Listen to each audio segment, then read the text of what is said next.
여러분은 달러를 직접 가지고 싶습니까? 아니면 원화 계좌 안에서 투자하고 싶습니까?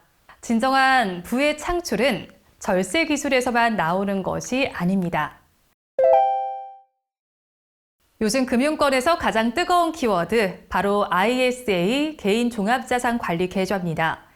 2016년 도입 이후 10년이 흘렀습니다. 2026년 기준 ISA 가입자는 약 800만 명, 가입 금액은 약 50조 원 규모에 이르고 있습니다. 이제는 명실상부한 국민 재테크 통장으로 자리를 잡았죠. 은행이나 증권사에 가면 비과세 혜택이 늘어났다, 노후 준비의 정답이다라며 공격적으로 마케팅을 합니다.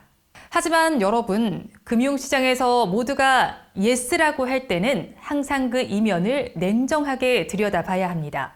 특히 대한민국 경제의 허리인 4050 세대라면 더더욱 그렇습니다. 여러분은 지금 자산 형성을 위한 골든타임을 지나고 계시기 때문입니다. 오늘은 단순히 절세 기술을 넘어서 10년 뒤 여러분의 노후를 지켜줄 진짜 우량 자산이 무엇인지 ISA의 구조적 특성과 한계를 심층 분석해 보겠습니다. 정부가 왜 이렇게 ISA 혜택 확대를 추진하는 걸까요? 단순히 국민들 돈 벌게 해주려는 걸까요? 사실 그 이면에는 정부의 깊은 재정적 고민이 깔려 있습니다. 우리나라는 저금리가 고착화됐고 고령화 속도는 세계에서 가장 빠릅니다. 국민연금만으로는 여러분의 노후를 책임질 수 없다는 걸 국가도 이미 알고 있는 거죠.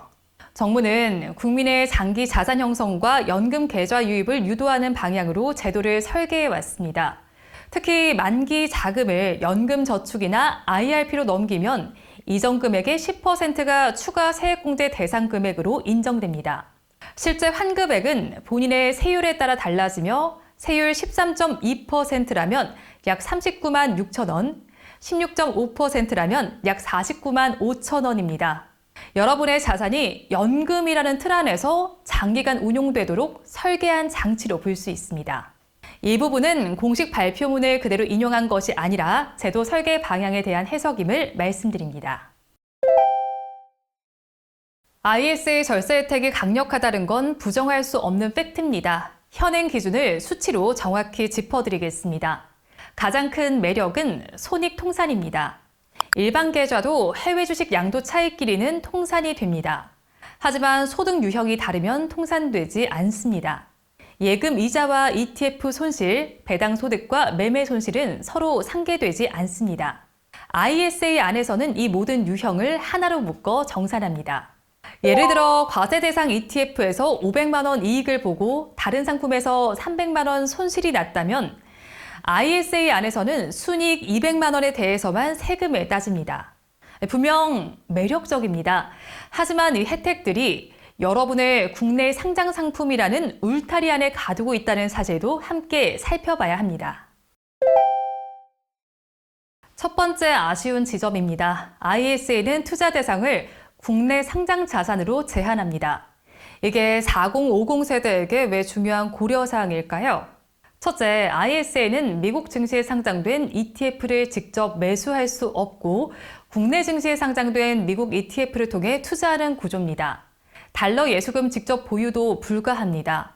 환 노출형 상품은 달러 움직임에 간접 노출되지만 직접 달러를 보유하는 것과는 구조적으로 다릅니다. 둘째, 국내 상장 해외 ETF의 비용 구조입니다.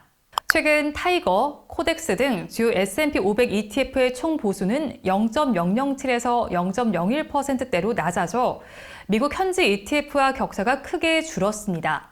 다만 기타 비용, 추적 오차, 환해지 구조에 따라 성과 차이가 발생할 수 있어 상품별 투자 설명서를 확인하는 것이 중요합니다. 만약 2억 원을 연 8% 수익률로 20년간 투자한다면 보수가 단 0.1%만 차이 나도 약 1,700만 원의 수익 격차가 발생합니다. 셋째, 추적 오차와 괴리율의 문제입니다. 국내 상장 해외 ETF는 거래 시간, 환율, 환해지 여부, 추적 오차 등의 영향으로 기초지수 움직임과 단기적으로 차이가 날 수 있습니다.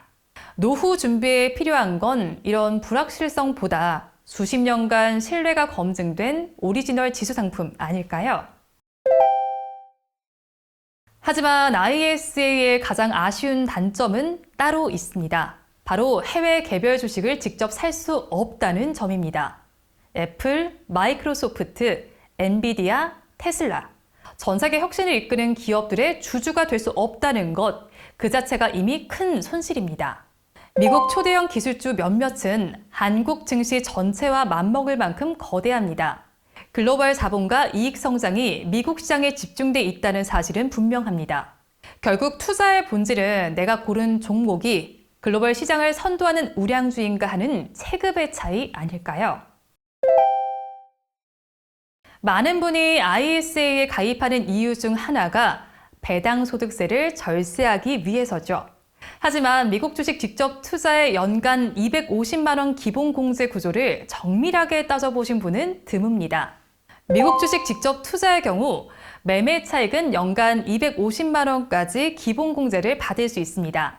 다만 배당 소득은 별도로 과세되므로 ISA와 완전히 같은 세제 구조는 아닙니다. 만약 매년 250만 원 수익 범위 내에서 주식을 팔고 다시 사는 전략을 쓴다면 10년 동안 2,500만 원의 매매 차익에 대해 세금을 내지 않을 수 있습니다.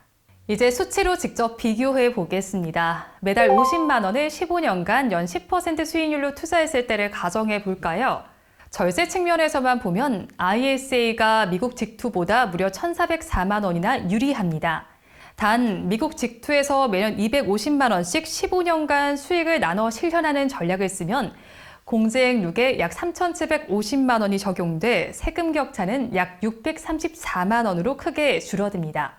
이 차이도 ISA가 유리하긴 하지만 달러 직접 보유와 오리지널 자산 소유권의 가치와 함께 종합적으로 판단하셔야 합니다. 하지만 이건 오직 세금만 본 결과입니다. 국내 ETF의 실질 비용 차이와 추적 오차, 환전 비용을 더하면 이 격차는 빠르게 좁혀집니다.